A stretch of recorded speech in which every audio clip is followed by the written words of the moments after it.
right, so now we have 3. So who's going first? That one's first. Yours? Yeah. Okay. All right, so you should be good. Good afternoon, everyone. And My name is McKenna Johnson, and I'm an associate attorney at Alderman Bernstein in Denver, Colorado, and I'm pleased to moderate this panel on hot topics out of the Supreme Court. We have 3 panelists. First, we have Brian Connelly. He is a land use planner and lawyer with the firm of Otten, Johnson, Robinson, Neff, and Ragonetti PC in Denver, Colorado. There, he represents public and private sector clients in zoning, planning, development entitlements, and other complex regulatory matters. His practice encompasses a broad range of land use issues, including planned unit developments, development agreements, and private covenants and restrictions.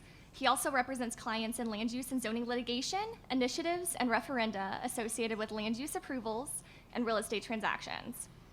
Brian has built a national reputation for his work on First Amendment issues related to local government regulation, including signs and outdoor advertising and other free speech issues, as well as fair housing matters and local planning and zoning, particularly in the area of housing for people with disabilities.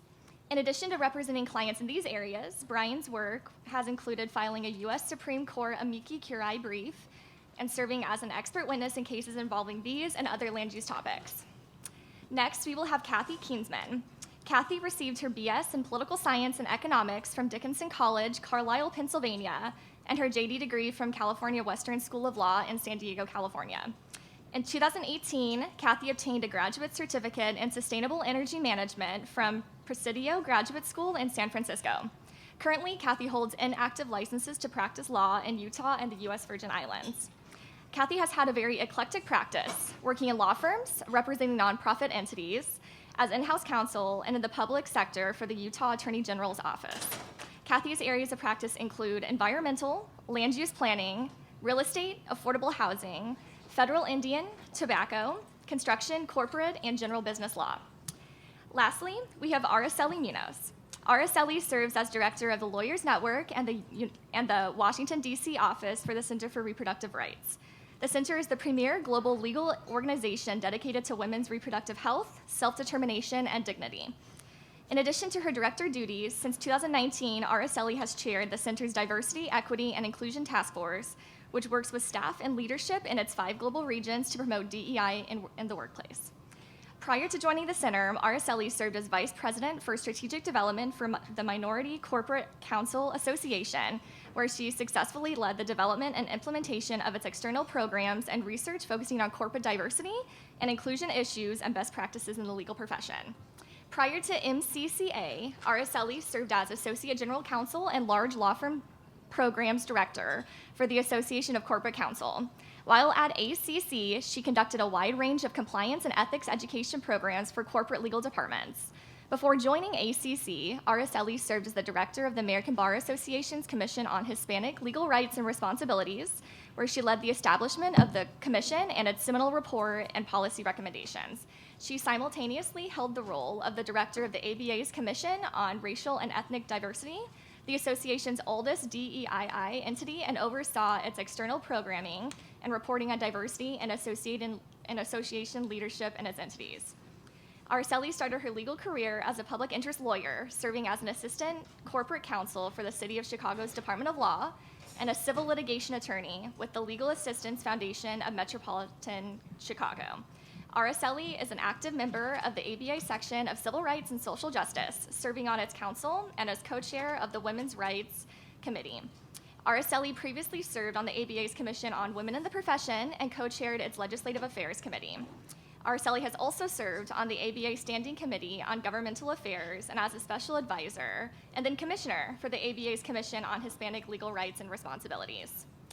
Aracely is the past chair of the Hispanic National Bar Association's Commission on Latinas in the Legal Profession and is also an active member of the National Association of Women Lawyers and has served on its mid-year meeting planning committee and its SCOTUS nomination evaluation committee. Aracely currently serves on the board of directors for the Mexican American Legal Defense and Educational Fund Property Management Corporation. Prior to that, she served on MALDEF's board of directors, serving as a vice chair and member of its executive committee from 2015 to 2021. Aracely received her BA and MA from the University of Chicago and her JD from the University of Iowa College of Law. She is barred in Illinois and Washington, D.C.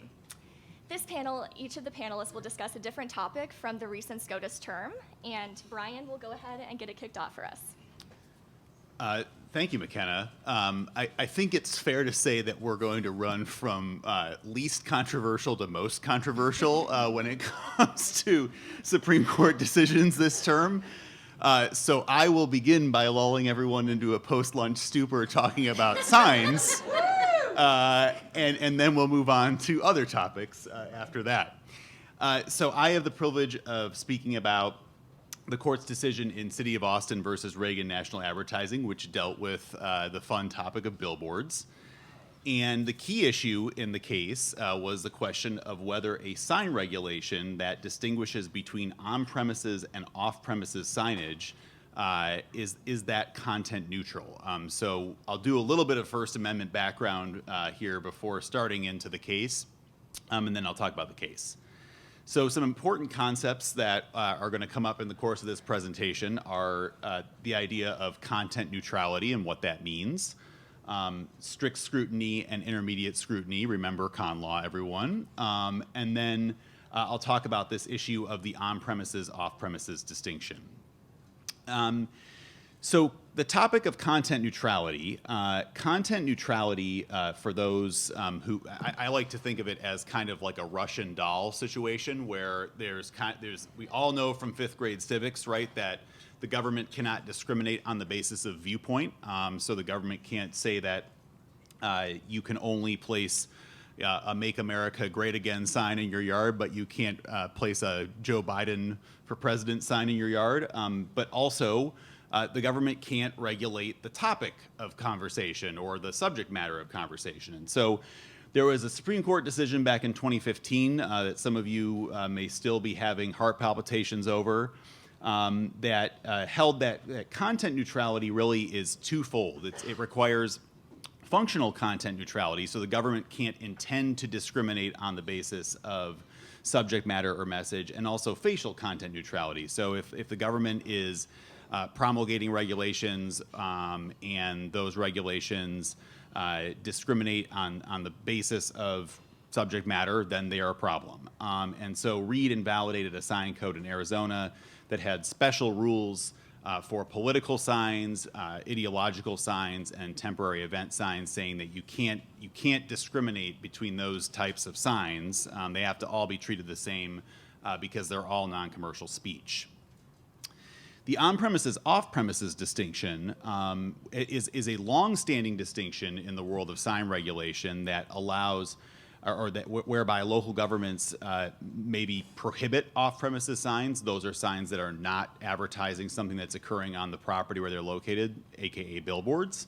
But maybe we allow on-premises signs to the exclusion of off-premises signs. And so that distinction was found to be content neutral way back when in Metro Media versus City of San Diego, a 1981 decision.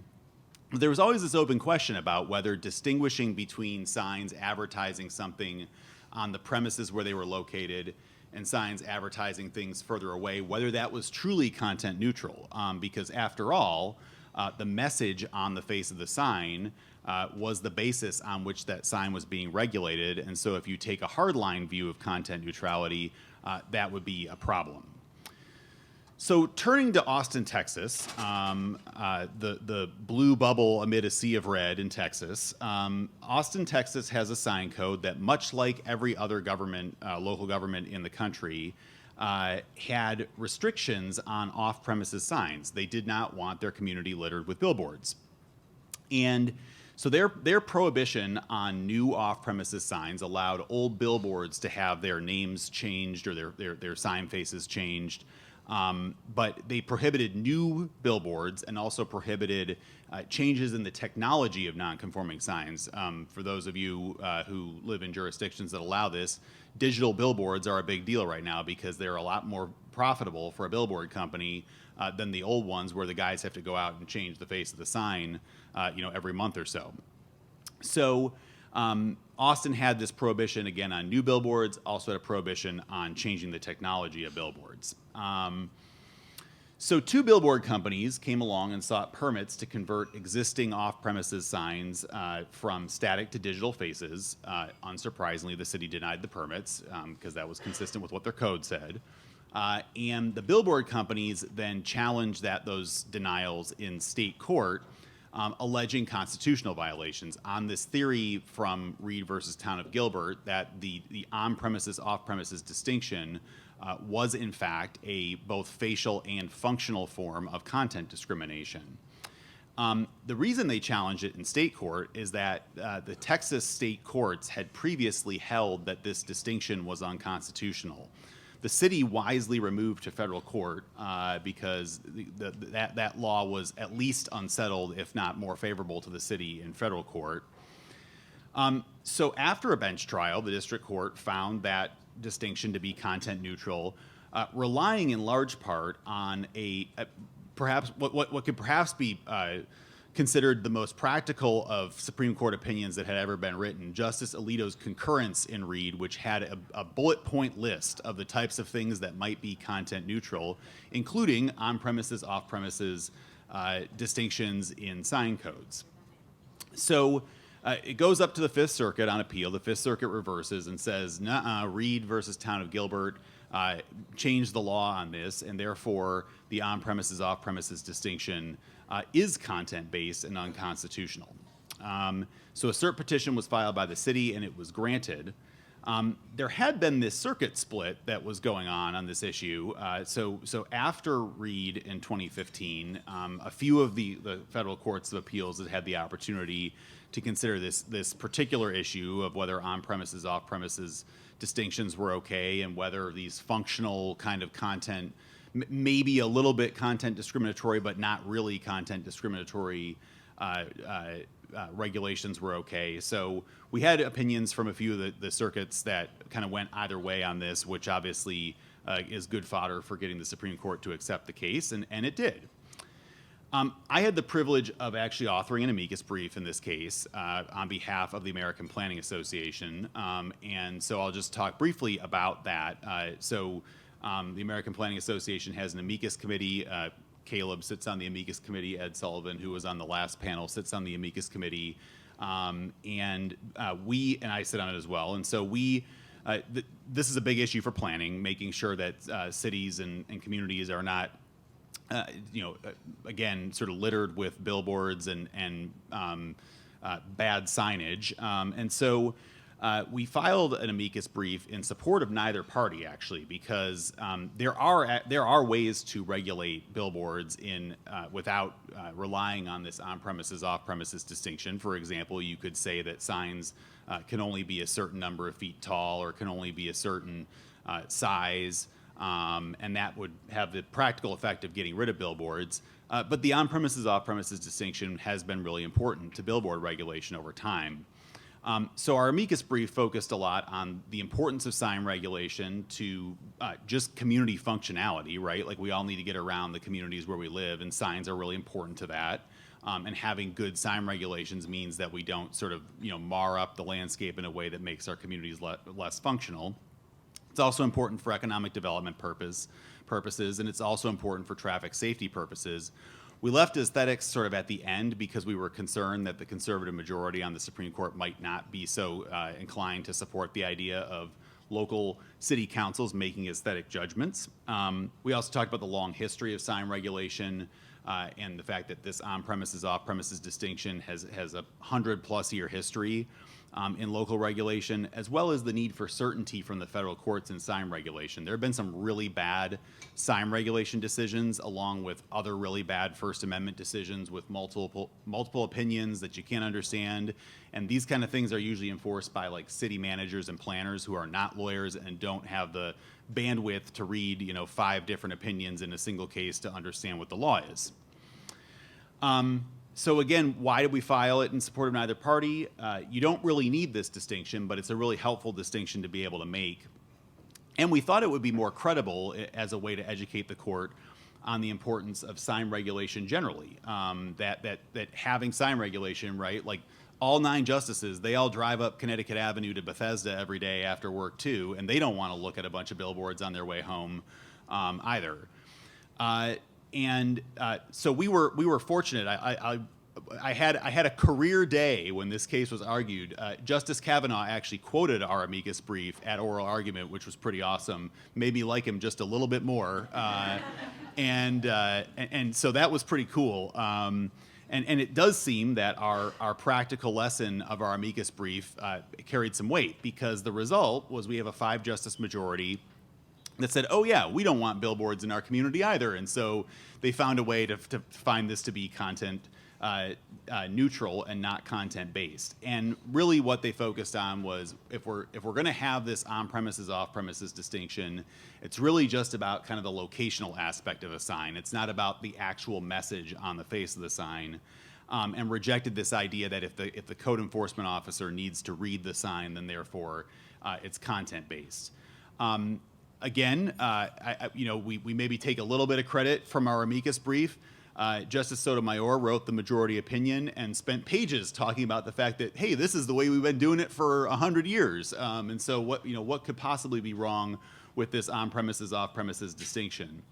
And she was particularly swayed by the fact that it did not seem that there were these regulatory distinctions that were really focused on the subject matter of the signs. In Reed versus Town of Gilbert, the distinctions between political signs, ideological signs, and event signs, they were really narrow distinctions. And so there were these open questions about, like, if I voted for the losing candidate for president and I wanted to keep my election sign up afterward to show everybody that I voted for the losing candidate, then was that an ideological sign or was that a political sign? And so you do get into those issues in Reed.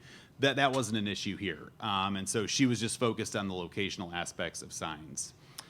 So we learned that those are permissible, but we also learned that the court is, again, still unlikely to tolerate facial or functional content bias in the regulation of non-commercial speech. And of course, billboards, as we all know, are usually occupied by commercial speech, even though some billboard companies try to put non-commercial speech on them to make them more insulated from permitting requirements. Just a quote from the case, the message on the sign matters only to the extent that it informs the sign's relative location. So this does appear to be a relatively practical decision from our Supreme Court, which makes perhaps less practical decisions that you're going to hear about momentarily. We had some concurrences. Justice Breyer says he would do away with all of content neutrality and Reed and whatnot, but he's retiring, so I guess that he was allowed to just say that, and nobody really cared that much. Justice Alito had some jurisdictional reasons why he wouldn't have decided the case. Justice Thomas was mad because he authored the Reed majority opinion, and he felt like this was a sort of withdrawing from the majority opinion in Reed, so he has all these distinctions on-premises, off-premises issues where he thinks there might be a place for, censorship or content discrimination. He uses this one about a sign that says "pray" in front of a church. Is that really is that a on-premises sign related to the church, or is that a general off-premises admonition to pray? Nobody knows, but he was concerned about the idea that could turn into some form of censorship. So some key takeaways from the case. So Reagan doesn't really change the main lesson from Reed, which is that we've got, if we have regulations of non-commercial speech, they need to be content neutral both on their face and in their function. And by the way, this Reed decision, although signs may be a more boring application of it, it has crept its way into a lot of other areas of First Amendment law, in that it is a very sort of hardline doctrinaire approach to this content bias question. Reagan does not alter the need for sign regulations to contain message substitution clauses. That's a topic that I haven't talked about, but there's a series of old cases from the 70s and 80s that say that you can't have a preference for commercial speech over non-commercial speech in speech regulation. So typically speaking, right, if you have, let's say you've got a commercial business that has an on-premises sign that advertises, whatever. If it's an ice cream shop, it's the ice cream that it sells. There has always been this question about if the ice cream shop wants to advertise, vote for Joe Biden for president, does that then become an off-premises sign? The reality is that we need to allow non-commercial speech wherever we allow commercial speech, and so that's what a message substitution clause does. Reagan doesn't change other principles of sign regulation. So there are a lot of cases about things like, we can't suppress speech by saying, for example, that, you can't put signs up in your front yard or you can't put a sign in your front window. Those old rules don't go away. The fact that we can't have vague regulations, those rules don't go away as a result of this decision. And we can't put undue discretion on local officials who are charged with enforcing these regulations. And then it's not really clear, so this is a decidedly practical decision from the Supreme Court on First Amendment. We see a lot of really kind of, theoretical decisions that become really hard to apply in practice. And so it's not really clear, for example, does this sort of idea like this is just kind of a functional distinction and we're not really that worried about content discrimination as between billboards and on-premises signs. Are there other places where that might creep into? It's not super clear. Intermediate scrutiny. So, I said at the beginning, remember con law, right? When we've got a content-based regulation, we go to strict scrutiny, which requires a compelling governmental interest and least restrictive means test. And so now we know that billboard regulations are subject to intermediate scrutiny, but we've seen intermediate scrutiny tightened down quite a bit over the last few years in First Amendment litigation. We see the federal courts requiring a lot higher of an evidentiary bar to show what is an important governmental interest and what is narrow tailoring. And so that doesn't seem to be walked back by this decision, right? So it's a functional decision. It's a rational decision on the question of content neutrality, but City of Austin would still need to clear the high bar of showing that it's got important governmental interests in traffic safety and aesthetics, and that it's narrowly tailored those by restricting off-premises speech. And then defining these categories is really important. So we've got, if you go open up a sign code anywhere around the country that any local government has created, it may not have definitions of on-premises and off-premises signs, and those are really important to ensure that we don't have vague regulations and put that in the hands of the guy that drives around in the little white truck that enforces the sign code, because that's where we have problems. Some other things that to keep in mind for everyone who's involved in state and local government law. There are old statutes on the books relating to billboards. We've got the Highway Beautification Act and the state corollaries of the Highway Beautification Act. Those things are unchanged by all this, so there are restrictions on the way that signs and billboards can be controlled based on those. And again, like I said, it is possible to regulate this issue without reference to the on-premises, off-premises distinction if you control the size and the height and the location of signs. But we just have yet another tool in the toolkit after this decision. So just a few subsequent decisions that have come down since April that have relied on this. We see there was a challenge to a ban on billboards in Westfield, Indiana, and that was found to be content neutral. But again, there were fact issues about whether the local government actually narrowly tailored its regulations to its interests in traffic safety and aesthetics. We also have seen now a regulation a decision after a bunch of decisions saying that regulations on donation boxes, so the big boxes that you go put your old clothes in to donate to a nonprofit. There were a bunch of those a bunch of local governments regulated those, and those were found to be content-based regulations, and now we have a decision finding that content neutral based on this decision. And then just another one that kind of exemplary of the fact that some of the old rules haven't changed. There was a ban on portable signs in Fort Myers Beach, which that one the portable signs probably got swept away in the hurricane, but that was found to be suppressive of speech because there was a ban on portable signs. So just a few resources. So my firm has, we have a blog on sign law. We're super cool that way. So if anybody wants to read more about this stuff, RockyMountainSignLaw.com is where it's at. I had the privilege of editing and being a chapter author of an ABA publication a few years ago local government land use in the First Amendment. It doesn't have this case in it, but it's still a good resource for this kind of stuff. And then just a couple of other things too. Street Graphics in the Law, which is a publication from APA, is a really good one for this, and it's written by several good friends who are involved in this stuff. So if you have any questions, call me or email me or ask them here, and we'll move on to the more controversial decisions now, I guess.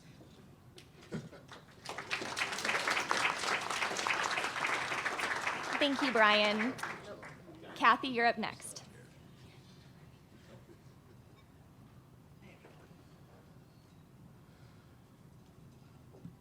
Good afternoon. So I'm expanding the scope just a little for this presentation because the first decision I'm going to talk about was actually from 2020, not 2021, 22 term of the Supreme Court, but it has gotten a lot of press, so it needs to be addressed. And that's, sure. That case is known as the McGirt case. It was McGirt versus Oklahoma, and it has been called one of the most, if not the most, impactful Supreme Court decisions regarding federal Native American law in history. Although it's a criminal case, the impacts of the decision could have significant ramifications over both civil regulatory processes and enforcement. It wasn't a shock. This has been coming up through the courts for a while. There had been a number of cases asserting the issue, well, there are voluminous cases on whether or not a reservation has been disestablished or diminished since about the time reservations were started in the 19th century. And you could find probably cases for every state that has tribal reservations. One case that I was personally involved with and that is still ongoing, it was started in 1985 in Utah, and we still have the same judge on that case. It has gone up to the 10th Circuit of Appeals 3 times, and it has been denied cert twice by the U.S. Supreme Court. And the question remains whether the Ute Indian tribe over the eastern part of Utah was diminished or disestablished, and each case finds something a little different. So it's a quagmire, and I hasten to guess that it's a quagmire in every state that's been dealing with these issues. There are a couple recent cases that kind of set the groundwork for McGirt. Nebraska versus Parker, Supreme Court case. Again, it was about a reservation in Nebraska about whether or not it had been diminished or whether the tribe's anti-liquor laws could apply to a non-Indian business. The court found that the reservation had not been disestablished and that the tribe could regulate. Then they cited the case of Solomon versus Bartlett, which is a very fundamental case in Indian law. And I'm not going to go through and read all the quotes. You can look at those in the materials. Oh, just one thing about the materials. It says it's 33 pages long. Don't panic. It's only about half of that is substantive. The remaining 17 pages are all the petitions for cert that have been either granted or denied that relate to Indian law. So I just put those resources in there with a link for you to be able to look at those, but we're not going to be covering those today. So McGirt versus Oklahoma. It's interesting to look at how the decision came down. The opinion was written by Justice Gorsuch, which to some of us in this area of law was not surprising. He has been a large proponent of tribal nations and reservations in his past rulings. He was joined by Justices Ginsburg, Breyer, Sotomayor, and Kagan. The dissent was written by Justice Roberts and joined by Alito, Kavanaugh, and Thomas, and then also Justice Thomas wrote a separate dissent. So the facts of the case, McGirt was a member of the Seminole Nation who committed crimes on the Creek Reservation, or what Oklahoma said was formerly the Creek Reservation.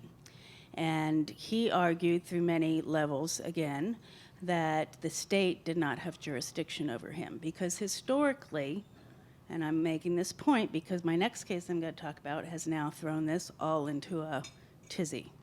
For 200 years of federal Indian law, the law has been that the state does not have jurisdiction over crimes committed in Indian country, unless it's by non-Indians versus non-Indians.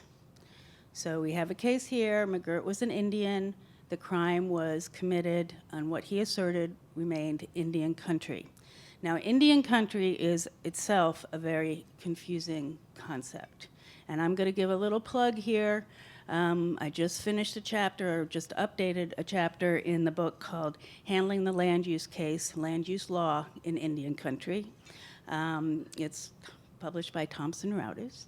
And it gives a good summary of Indian law, because without having that basis, it's really difficult to understand how we are where we are today and why these cases are so important. So I direct you to that. We've also talked a number of times about doing a little quick CLE on basic Indian law, and we'll still work on that. Anyway, so McGirt acknowledges that I don't know how many of you have read Judge Gorsuch's opinion, either his current position or when he was on the 10th Circuit. He writes very flowingly. He uses what I would call colloquialisms, and he's very, he's easy to read. He can be what I would call, because maybe I was on the wrong side, snarky. But his opinions, he's very expressive, somewhat poetic. So he starts the opinion about the Trail of Tears and what the tribes were promised when they were removed from the eastern part of this country to Oklahoma, and that their treaties promised them that they would have this land that was established as a reservation in perpetuity. And that is what he relies on in coming to his decision.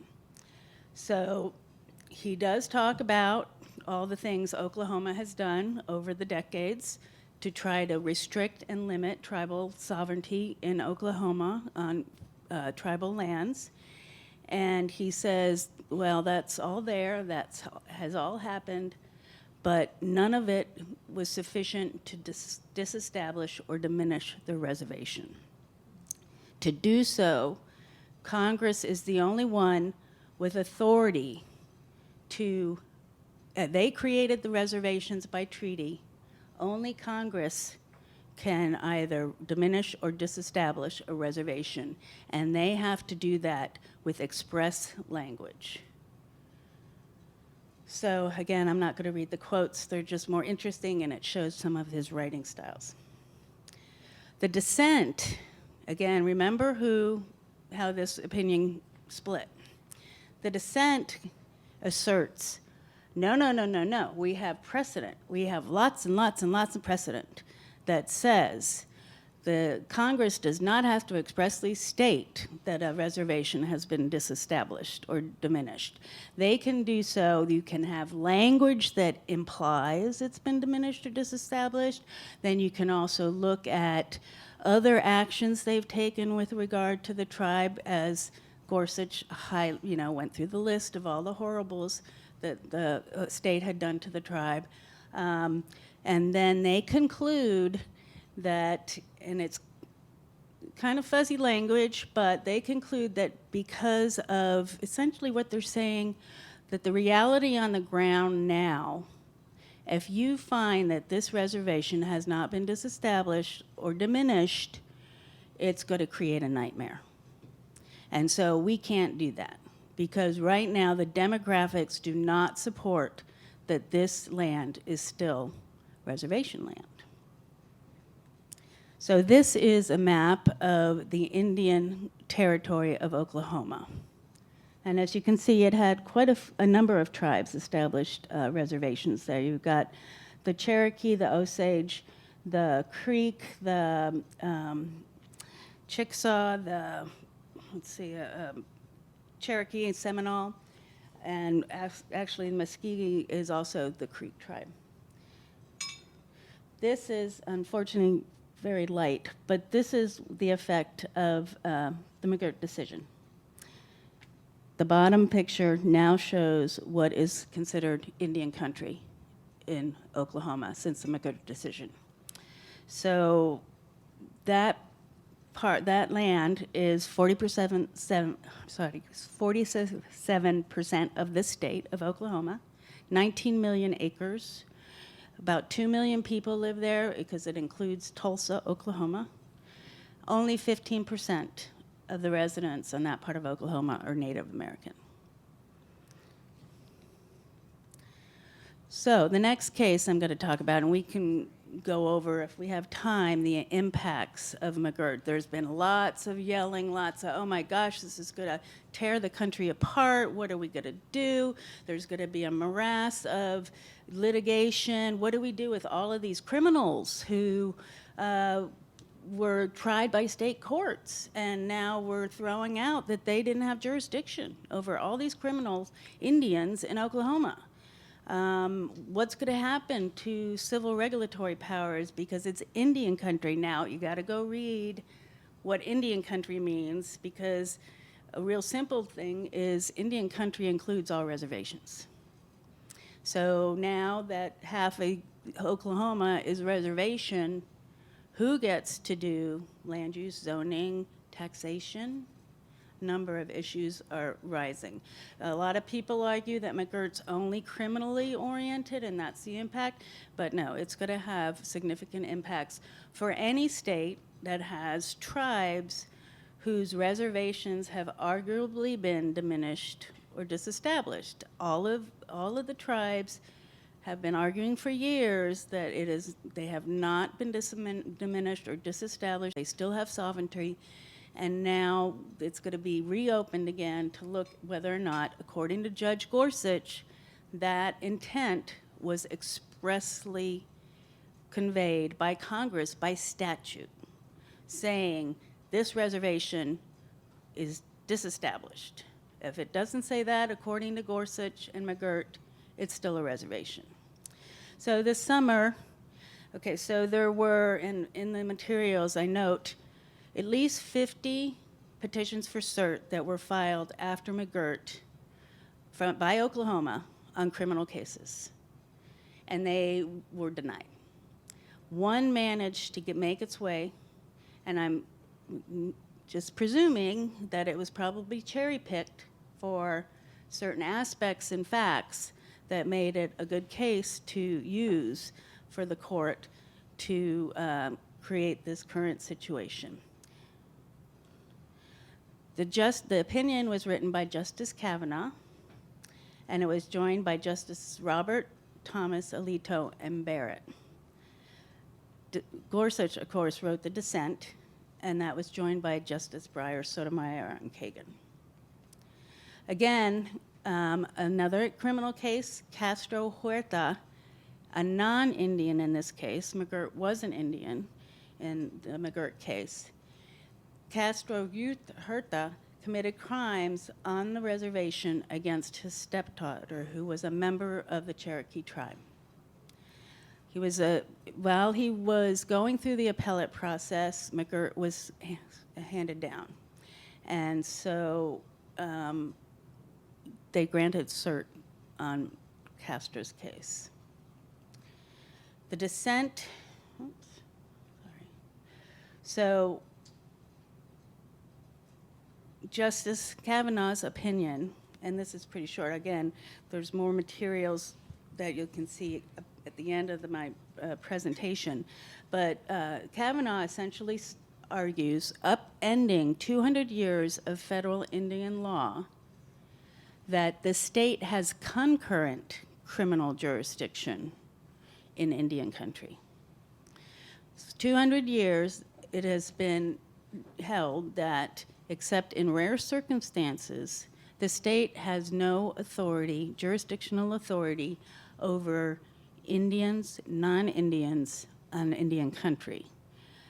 Indian versus Indian possibly, but if it's an Indian country, more likely than not, states have no jurisdiction.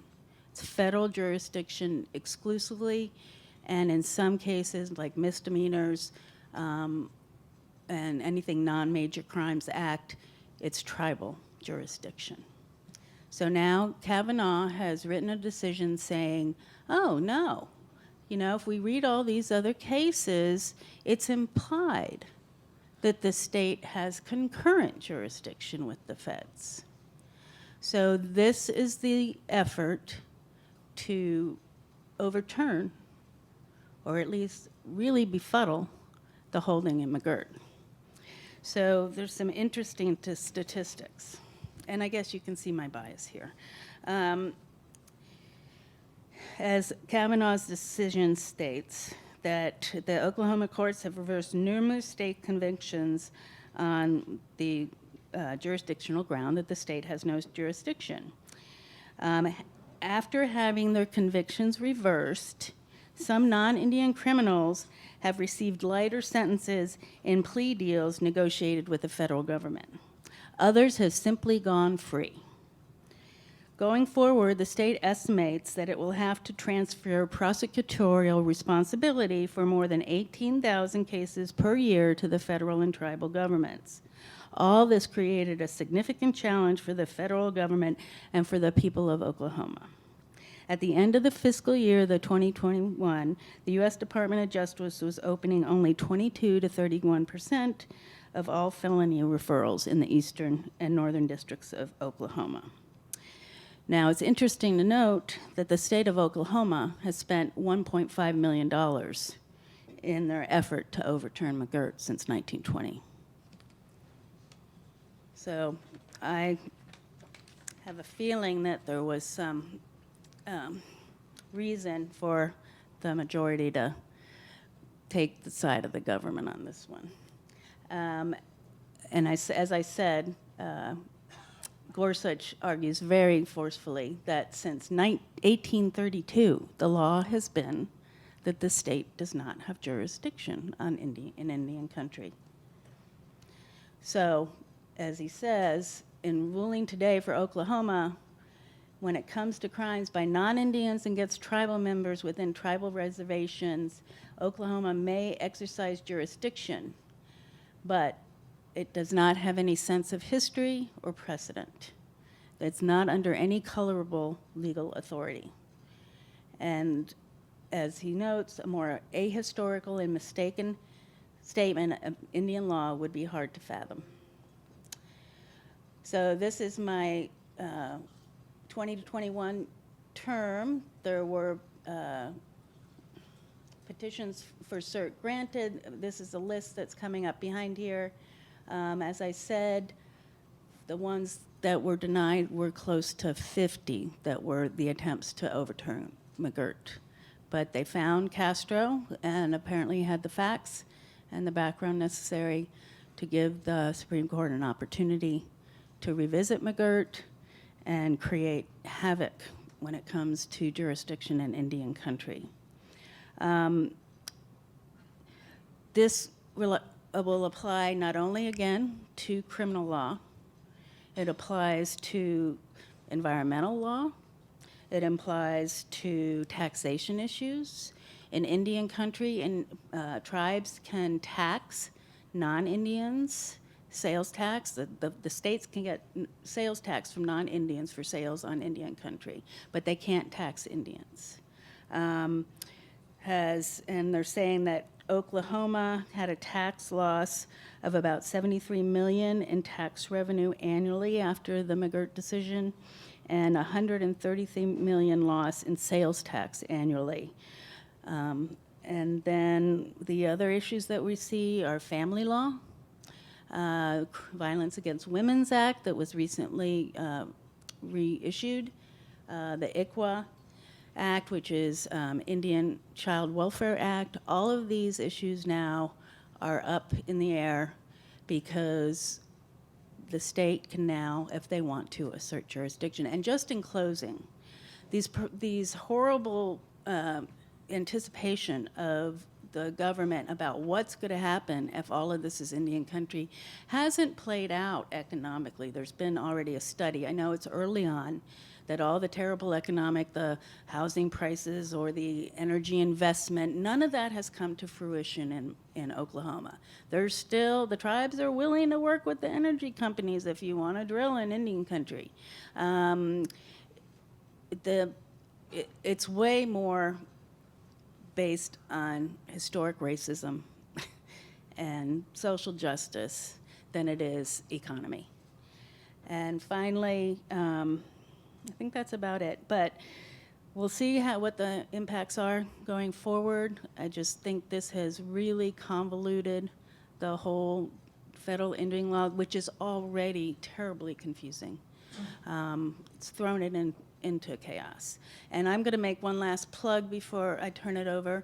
The section has been talking recently about doing a different aspect on takings. As you all know, a lot of you land use, the section's always done takings books, and we were discussing about updating a takings book.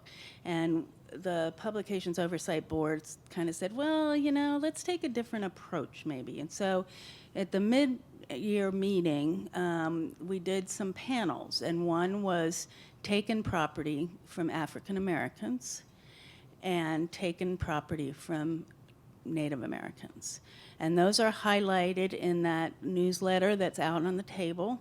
And we were hoping to use that kind of to start working on a book on takings, a different perspective. And it's called, you're seeing the Bruce's Beach case, you're seeing reparations legislation in California.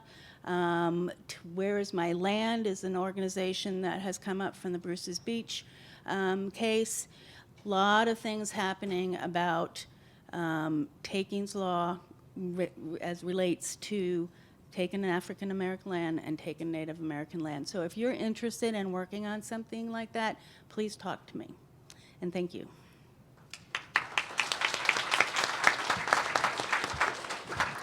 Thank you, Kathy. Last, we have Aracely. Okay, so let me, sorry, Kathy, so let me get this up here. So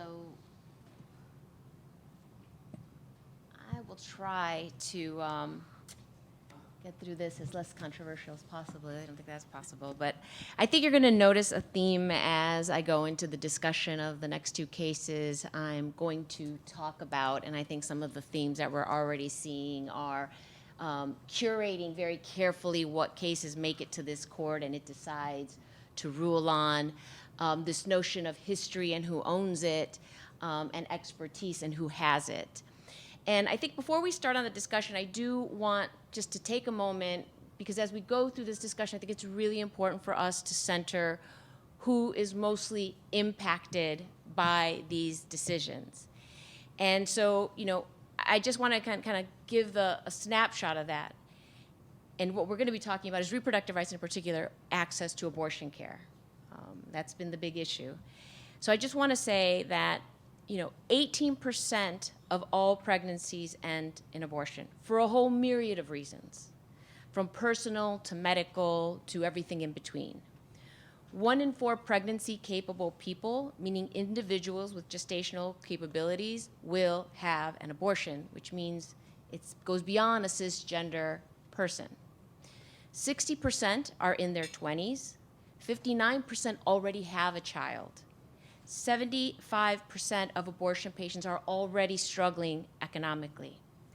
Forcing a person to carry a pregnancy to term increases their risk of death by 14 times versus terminating an unwanted pregnancy.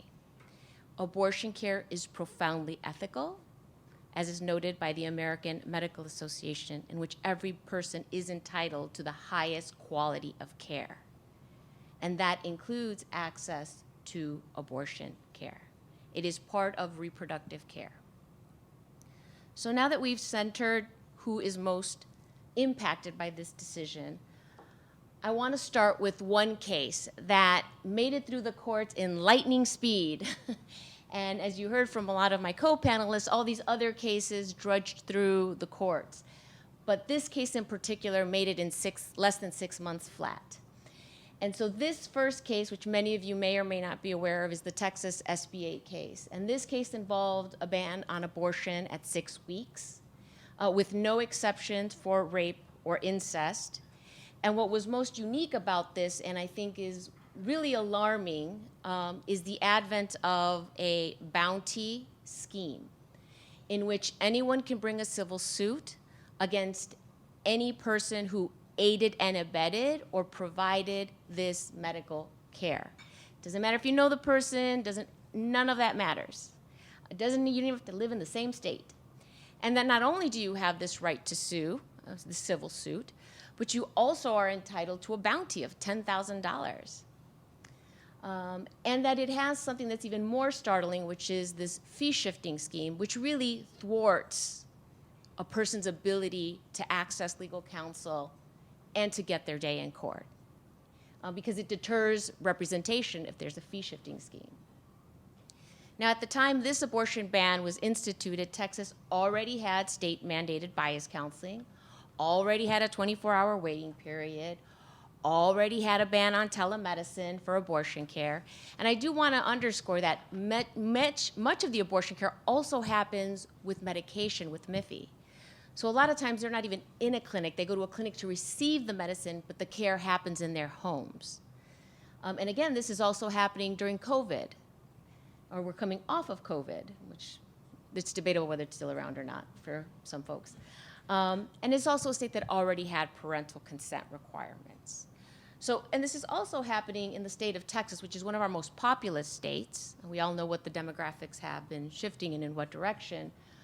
But it's also in a state that came off of a 26 decision, Whole Women's Health v. Hastert, which at the start of that had about 50 abortion clinics, and by the time Hastert was decided, that there were less than 50%. And we're talking about parts of the state like the Rio Grande Valley, where those reproductive health care clinics were also probably the only medical provider that many of those communities had contact with. And impacted not only access to abortion care, but other reproductive health care like gender-affirming care and so forth. So again, it was already a place in a state where this care was already precarious.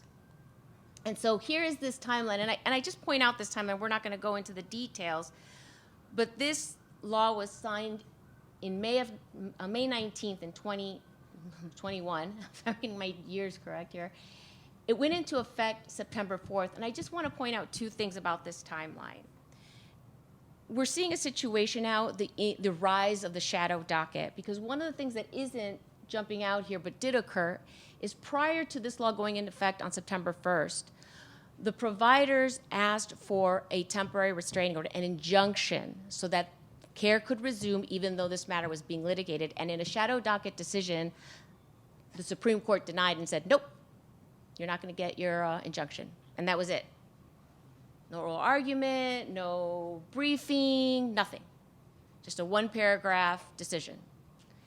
And so that's very alarming, given the importance of this constitutional right and its impact, and given the time it decided, in which it decided this case and this matter.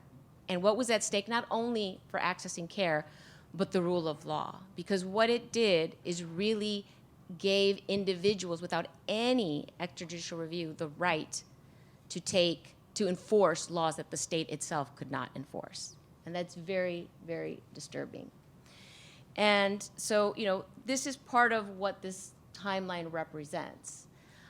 I will also note, and we're going to talk about it in a minute, is that, later on in this case, the Department of Justice also decided to step in on the Supremacy Clause, kind of hearkening to what my colleague on the panel said in the tribal law cases, in which there was always this understanding that our federal government had a supremacy in protecting its citizens and so forth, and I'll get into that in this next slide. So really quickly, the DOJ filed suit on September 9th, and again, it asserted three main components: that SB 8 violated the 14th Amendment by depriving women of the right to pre-viability abortion care, that this law was preempted by federal law because it violates the Supremacy Clause and the 14th Amendment, and that it also violates the intergovernmental immunity by directly regulating the activities of federal government and its contractors, grantees, and non-governmental parties. And so that's under the umbrella in which the Department of Justice entered this case. And so again, in lightning speed, on November 1st, this case went up for oral argument, and about a month later, it was decided. And I really wish all litigation was this fast, but alas, it is not. But for this court, apparently this issue does merit this level of importance. So the court dismissed the most significant part of the case, and ruling that healthcare providers could not bring suit against the state of Texas. We had named as plaintiffs the AG, medical boards, and so forth. And so, again, that part was dismissed. A very narrow part of the case was allowed to go forward, and that was against the medical board and other licensing bodies. But again, the main issue of the bounty and this scheme was not addressed by this court. There was no injunction that was given that would then give time for briefing and oral argument. And so the court was very clear that it was not going to decide this issue. And then in a separate ruling on the DOJ's challenge to the law, the court denied their request to block the law and sent it back to the Fifth Circuit. I just want to point out that the lower court, wait, I'm sorry, I'm getting it confused with Jackson. This case had not had an opportunity to be litigated in the lower court, in the lower federal court. The lower federal court was about to hear the injunction when it was snatched up by the Fifth Circuit and then snatched up by the Supreme Court. So we have these higher federal courts stepping in the place of the court of first instance, which is the district court, which again is also in and of itself very alarming. And we're going to see this play out a little bit more in this next case I'm about to go into. I will say that the ABA did file an amicus brief on the DOJ, in the DOJ's case. And again, asserting, supremacy of federal law and the right of DOJ to step in and be involved in this case.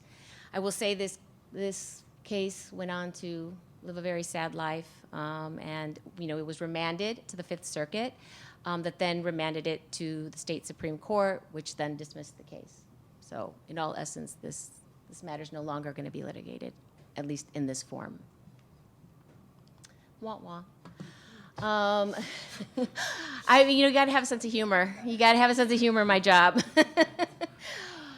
For the more sobering case, and if that wasn't sobering enough, the next case is what came after, and that was Dobbs v. Jackson Women's Health.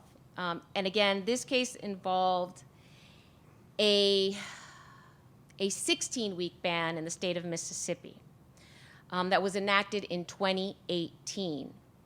And this case there was an injunction in place that was granted in the lower court, in the district court. This case had been litigated in the district court. The district court made a finding of fact and ruled in favor of the providers that the pre-viability, the 16-week ban was unconstitutional. So they had their right to appeal to the circuit, to the appellate circuit, which they did. And the Fifth Circuit reversed the decision of the lower court, the fact-finding court. So again, this goes up to the Supreme Court, and we're in a different posture here where the clinic is responding to the state of Mississippi. So let me go to the next one. This kind of gives you the timeline. I'm sorry, I got this one mixed up. The Fifth Circuit affirmed the lower court decision. You'll understand why I'm very stressed right now when we get to the end, because we're going to talk about the first 100 days after Dobbs. I'm sorry. The Fifth Circuit affirmed it, which, as my counterparts have noted, the Fifth Circuit in particular is extremely conservative. And for them to have upholded the lower court decision was pretty astounding. Where we have the problem is what the Supreme Court does next. So in May 20, I will also say that this case lingered on the SCOTUS docket for a year. SCOTUS waited an entire year to determine whether it was going to grant cert, and they granted cert after the passing of Justice Ginsburg. So that, I think, goes to your cherry picking point. And so, again, I just want to remind folks, this case was about a 16-week ban on whether the trial court erred on the 16-week end. That's where we started. So after the passing of the justice, they grant cert, and we go into briefing mode. And again, quickly, all of a sudden, let's hurry up, and we get through this case. We go to oral argument on December 1st, and if anybody heard the oral arguments, it should have caused a lot of trepidation and concern and worry. We know that the opinion was leaked. Nothing changed in that opinion. And on the 24th, it issued the final opinion overturning Roe and Casey. And so again, I want to bring folks back to what was asked. This was, again, a 16-week back, but the court decided to address a different issue, or rather to take the issue and the question of whether any pre-viability ban is constitutional. They went beyond what was being asked of this specific court. Okay, and so then we have the decision. And the court decides that, before I go into the decision, I just want to say one other thing. And I think this goes to the history. History is used very conveniently by this court. And in some instances, history supports it and history doesn't. And what it doesn't say is that history, at least our history, has been governed by a very small segment of our country. And so it's a very pernicious form of the use of history. And none of these justices nor their law clerks are trained historians. None of them are trained medical providers or physicians, but they come to very specific conclusions and surgically curate both history and science to come to this decision, which basically says abortion is not a fundamental constitutional right, because the Constitution is neutral, and it is not an enumerated right.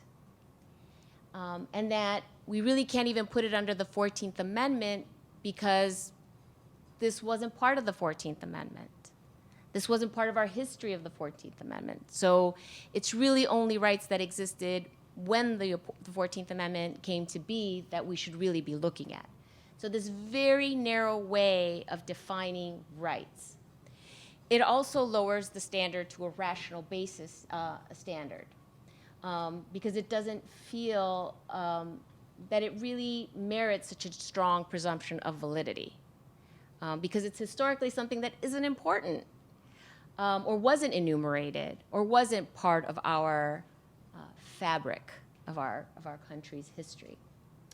And it does list, interestingly enough, legitimate state interests. It kind of harkens to your case of all the reasons why these states should be able to regulate and have these pre-viability bans. And so I will also add that it doesn't feel that it's a duty to adhere to stare decisis as well. It is just an adjunct duty to what they do. And what is most disturbing of all is that they also position themselves as the progenitors of other seminal civil rights cases, and in particular, they invoke Brown v. Board of Ed. So this court, the majority of this opinion, sees themselves as the progenitors of these pantheon of cases. That usually kind of quiets the room down. See, if your talk is gonna lull people. So I also want to go on to other things that may also have been missing from this decision. It talks about the right to life, but it does not suggest a definition of fetal personhood, but really discusses it as a philosophical conception. it does not address life exception, and what I mean by that, the life of the birthing person. If we're saying that there can be an exception for, the medical emergency in the life of the mother, it doesn't say what that is. It just says what the philosophical interest is in fetal personhood. And, because of that, it also eliminates the need for states to have a health exception. And I will say this is very problematic because what it also does, and what doesn't always, may not jump out at you, it also puts in danger other forms of reproductive health care that people use to form families, like assisted reproduction. Assisted reproduction in and of itself requires the destruction of life in order, or of not life, of rather of fetuses and other mechanisms for insemination. So, and also it can cause other obstetric emergencies as part of IVF treatment. So again, it really leaves so much into question. And most disturbingly of all, it leaves the birthing person or the woman invisible. It doesn't talk about the complexities and challenges of carrying pregnancies to term, social and economic realities of those most impacted. They don't exist, not even mentioned, none of the above. And most disturbing, and on top of that, it adds injury to insult by saying it cannot reliably be argued that women have shaped their lives on the ability to access abortion care, ergo reproductive care either. So, because, according to some of the amicus briefs, by the Susan B. Anthony list, women have it all. I hope the women in the audience know that you have it all, and that the Supreme Court has concurred that you have it all. And so, thanks, guys. So I'll just end that we're at 100 days. On Monday will be 100 days after the Dobbs decision. And the sobering fact is 70 million people have lost access to essential health care because of these abortion bans and restrictions. 13 states have outlawed access to abortion care. The Biden administration has attempted to take action through EMTALA lawsuits, and the DOJ is spearheading a task force that will monitor and evaluate all of the state and local legislation. Congress has attempted to take action through the Women's Health Protection Act, the Right to Travel Act, the Access to Abortion, the Right of Contraception, access to birth control. Corporations have stepped up. Some have talked about providing medical coverage, employee travel, corporate giving, but not everybody is included in all of this. If you're a minimum wage worker, you may not be entitled to those wonderful medical benefits to get abortion care. So again, it just continues to burden those most severely impacted. It's threatening a lot of cities and states who would still provide access to reproductive health care. They're bracing themselves for folks coming in to access this care. There's states that are trying to enact interstate shield laws for providers, so that folks can access somewhere the care that they need. But this has emboldened a lot of states to enact more and more severe restrictions and more severe penalties. I mean, there are states now that have $40,000 bounties. That's the other thing. A lot of these states have also begun to incorporate the same type of Texas SB 8 bounty schemes, where there is no standing, and yet you can sue someone whether you know them or not and get a $40,000 bounty. And so a lot of progressive cities, even within these really hostile states, are trying to take action, as well as more open states. There have been referendums. We saw Kansas, and that was great, but there's a lot more to come. And as the midterm elections approach, this is becoming more of an issue on the electoral ballot and in referendums.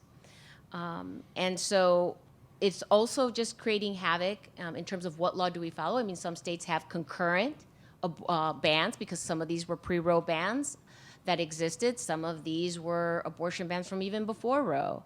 They're trigger bans as well. So there are all these things that are volatile, and no one knows moment to moment what can I get in my state? What care do I have a right to? And so that is really troubling and very difficult to provide care, to receive care, to know who to ask for care, or to even talk about care. And so this is where it's also really having it. I mean, people are going to die, and people are at risk of dying now. I mean, we're hearing story after story of folks not even presenting with an obstetric emergency, but if you are a woman, being asked to take a blood test to see if you are pregnant before you're even given medical treatment, even though you're not there for an obstetric emergency, even though you're not pregnant.